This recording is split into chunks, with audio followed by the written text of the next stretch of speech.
service awards, and very few people get them. So if you have watched your students struggle through a speech season, you know how hard it is to do 4. So I think it's worth it to give us a moment to celebrate these 2 individuals. Thank you. We'll give it to her. Let's a round of applause for Joey.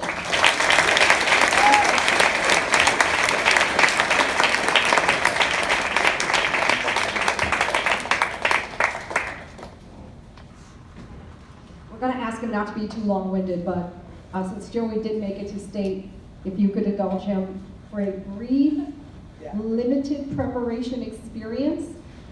Joey does 2 events that are limited preparation, which means he's got something in his noggin, but it's not planned out, it's not written out word for word. So he does impromptu and extemporaneous, so I believe we are calling this impromptu-raneous speaking. So I'm going to let Joey take it away. If you don't mind, I'm going to hold the mic because I'm going through it right now.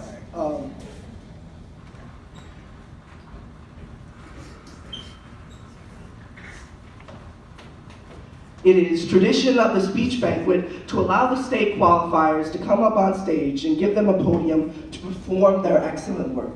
Today you've seen an extremely interesting speech as well as an extremely hilarious speech. And then there's me. Ms. Stormer wasn't quite sure what to do with me because at this point in the evening, I'm sure nobody wanted to sit through a 6-minute speech about politics. So I'm going to use this opportunity to do something else. Ms. Stromer came up with the idea of letting me answer a new and different question that I'm used to. After the state series, she sent us all a survey, and the very last question that Ms. Stromer asked was, what wise words would you pass on to future speeches? And that is the answer. That is the question I will be answering today. And my answer is threefold. First, trust Ms. Stromer and trust the process. Second, work hard no matter how unfortunate the circumstances may seem. And finally, make sure to set goals for yourself. First, we can see that to truly be successful in speech as well as the rest of your life, you need to listen to the wise words that Ms. Stromer puts out in front of you. The story that reminds me of this was my experience as a sophomore on the speech team. I was placed in DI, dramatic interp, as well as special occasion speaking. I got my DI over the summer, cut it myself, and thought it was amazing. Ms. Stromer did not quite agree with me. But she let me do it anyway, and while I ignored her wisdom about recutting and changing my piece, I also decided to ignore my SOS wholeheartedly. I would struggle through that every weekend just to get to go to my DI rounds and get squirreled every single time. But about halfway through the year, she told me to switch events, and I thought she was going to take away my SOS. But in fact, she gave me an HDA in replacement of my DI. From that moment on, she gave me the encouragement to work hard on my SOS, even though I didn't quite like what I was performing. But through hard work and determination and the plan that she had set forth for me, I was able to succeed and was even considered for the regional spot that year, something I never thought I was capable of all the way back in October. But because I listened to her wise wisdom, I became a more comedic actor, and my writing improved as a result as well. This taught me wise words that you all should enact throughout the rest of your careers, and that is to listen to the plan Ms. Stromer has for you, even if it doesn't make sense in your mind at that particular moment. But that's not the only piece of wisdom I want to share with you at this speech banquet. I also want to tell you that no matter how hard or awful your circumstances may seem, make sure to persevere and work through it if you want to escape them. The story that I want to share with you is actually one of my most embarrassing speech experiences. It was my sophomore year. I was competing in HDA at the sectional final round. It was my opportunity to make it to state, and I really didn't want to blow it. I was doing an HDA with my partner, and we were two actors competing to be the best actors in the world. About 45 seconds into my piece, in my intro, I had to do a dramatic move where I dropped down to my knees and started reciting something from the Tennessee Williams play, Streetcar Named Desire, that's it. But when I dropped down to my knees, I noticed that I went a little farther than usual. And then I got up, and I noticed my pants were a lot looser than I was used to. And it was at that moment did I realize that everybody in the audience that day could see my bright green 4-leaf clover boxers.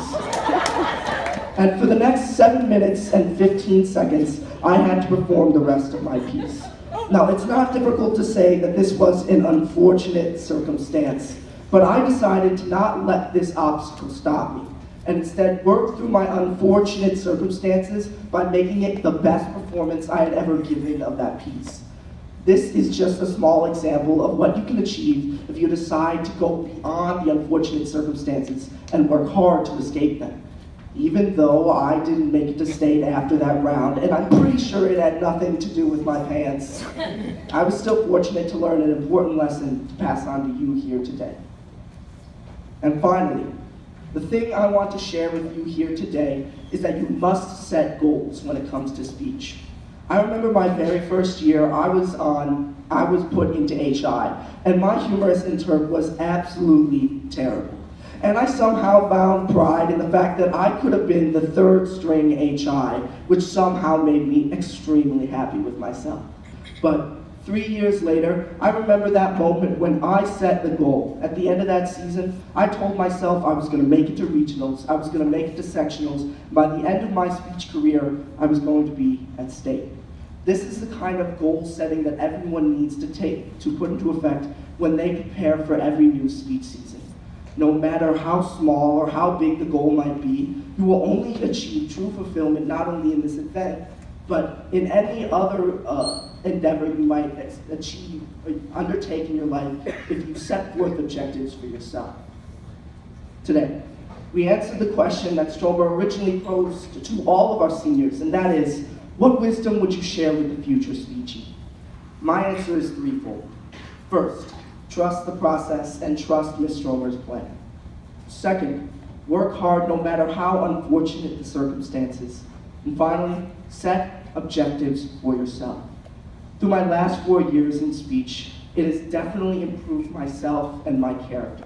I've become more confident in my speaking, as well as had the ability to start believing in the power of my voice, as well as my mind. So this is the final piece of advice that I'm going to share with any of you here today, as particularly the speechies, and that is to stick with this program. No matter how much of a drag it is to wake up at 5 a.m. every Saturday, to put on a suit and go to a tournament where you might receive straight sixes and feel utterly defeated, stick with it. Many people have done it before you, and they don't regret it, and I'm sure you won't either.